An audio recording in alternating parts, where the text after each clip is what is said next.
ang umano'y drug buy-bust operation na nagresulta sa pagkasawi ng umano'y drug suspect na si Brian Laresma matapos daw itong manlaban sa mga pulis. To find out is tong baril na to, kung talaga tong pinutok ni Brian, kung wala siyang hammer, paano ito puputok? Hindi nakalista si Brian Laresma sa watchlist ng PIDEA. Alam mo ba yun, Sergeant Michi Perez? No, sir. Hindi mo alam. O di hindi ka nag-coplan. Ba't natin babayabas kung hindi kasama sa watchlist? Walang nangyaring buy-bust. Yes or no? Walang nangyaring buy-bust. Sino nagay ng baril dun sa bridge kasama yung Shabu? Pao o si Michi? Si Michi. Part nung tinatanong namin that hindi nangyari yung pagbili mo ng droga. Yes or no lang yun. Yes, sir. So hindi totoo yun. Yes, sir. And even yung baril si Brian, hindi totoo. Wala yung 38 di ba? Yes, sir. Mabigat to, Sergeant Trinidad. Dadali mo to habang buhay. Kayo, dadali niyo to. So, to all, marami po salamat. And to all the witnesses, the family, we grieve on the loss of your family member. But justice will be served. But we know at the start what we planted the intrigues there. I'm just as, not really. I've learned a lot during my prosecution days. We planted evidence. We arrested persons, but we released them. But telling him that it was this person who squealed on him. And then we, when he goes out but killing, then we said that it was this fellow who really did it, who did you in.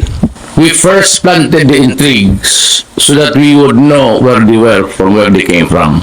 We first planted the intrigues so that we would know from where they came from. Oh, sabi ni dating Pangulo, the President, in his statements during the early morning press briefing, implied that this strategy is being used by the police now, but at the same time denied their involvement in extrajudicial killings. No. Diba, mga kayubi, ito sa akin. So, may natatandaan ba kayo kung na-news to sa mainstream? Diba? Parang wala eh. Kasi titin ako, partner, wala na cover. Wala na cover. Walang GMA, walang ABS, walang Channel 5. So, hindi, wala eh. Parang, kasi, di ba? inquirer lang sa Sa press conference to eh. Sigurado baka may dati Hindi sana meron ng video, partner. Oo. Saka, medyo na-intriga na to, partner. So, mga kayubi, baka kung meron kayong na panood na to, pakisabi na napunta to sa mainstream, ha? Okay, kasi 2016 pa. Pero, partner, for a lawyer and president at that time, sabihin at umamin na nung panahon niya na fiscal siya, nagtatanim siya ng ebidensya. Ibang klase yun, partner. Diba? Ano ang gusto mong iparating sa mga kagaya naming lawyer na dapat pa ba kaming maniwala sa mga fiscal kung sila ay gagaya sa ginagawa mong pagpaplanta ng ebidensya sa mga naaakusahan? Hindi kayo naawa doon sa naaakusahan na pinaplantahan lang ng ebidensya? Diba? So, alam niya yung gawi. Sabi niya, siguro, kasi dito parte, tingin ko, ang dinidinay niya rin dito na he's involved in the extrajudicial killings. Tingin ko yun ang gusto niya i-deny. Kaya ang tinuturo niya yun dito, yung ibang mga pulis, kasi sabi niya, diba, ito yung strategy na to, ang ginagamit ngayon ng mga pulis. That's 2016, ha? Pero i-deny nila na involved sila sa extrajudicial killings. So, alam niya yung style. Diba? At saka ikaw being a lawyer na umami na nagpaplanta ng ebidensya, lahat kaya mong gawin. Fiscal ka pa lang nun. Hindi ba yung paglabag? Paglabag yun, partner. Diba? At that time, fiscal ka pa lang. Ganun nakalakas ang loob nyo. Sabi niya, we arrested persons, but we released them. At ituturo nila dun sa... Oo, para bang, ang nagturo sa'yo si A. Oo. Tapos ngayon si B ngayon, ipinakulong nyo, hahadingin niya si A? Para patayin niya si A? O tapos sasabihin nyo ngayon, ay, ang pumatay niya si ganyan. Gumawa talaga kayo ng intriga at senaryo. Gumawa kayo ng kwento. Diba? So ngayon, pag tagni-tagniin natin to, partner, sanay siyang gumawa, nagpaplanta siya ng evidence. Anong ginawa nila sa kaso ni ni Senator Leila de Lima? Naninindigan ng Malacanang na may matibay na ebidensyang magdidiin kay Senadora Leila de Lima kaugnay ng pagiging umano'y protektor ng illegal drug operation sa New Bilibid Prison o NBP. Sinabi ni Presidential Communications Secretary Martin Andanar na hindi pangkaraniwang tao si Senadora de Lima kaya hindi basta na lamang akusahan ni Pangulong Duterte noon ng sapat na ebidensya. Ayon kay Andanar, Kung sanay siya na nagpaplanta ng ebidensya. Tandaan natin yung kwento kay Senator Leila de Lima, puro bibig yun. Walang ebidensya yun na may tangible na ebidensya. Binawi nga uli sa lahat, partner eh.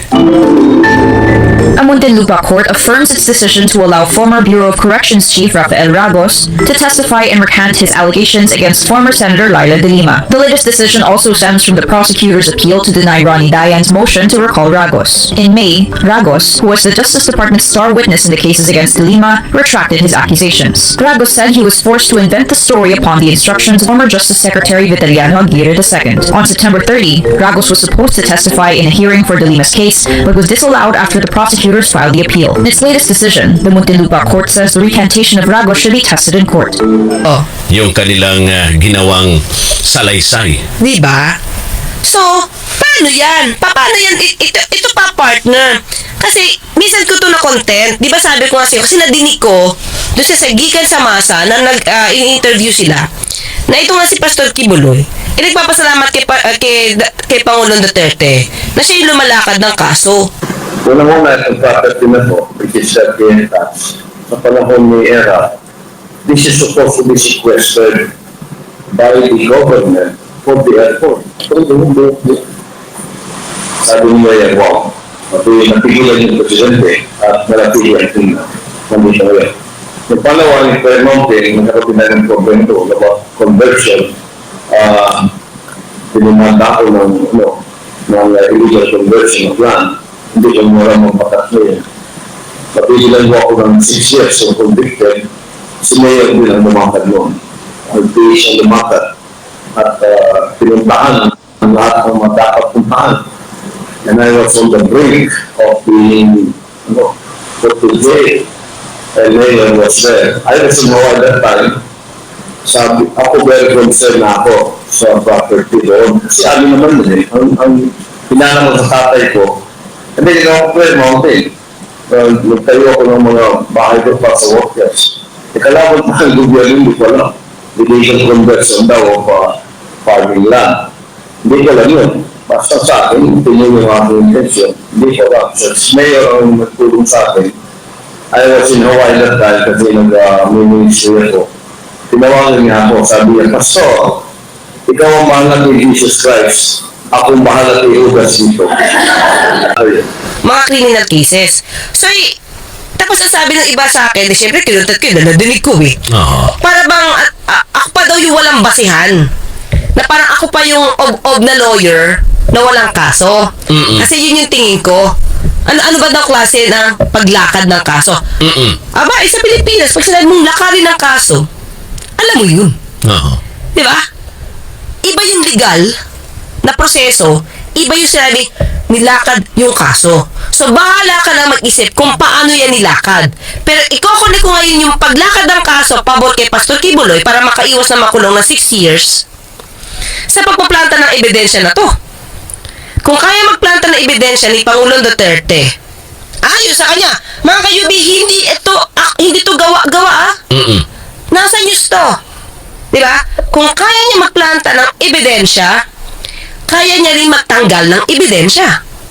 Pabor sa kikilingan niya. Diba?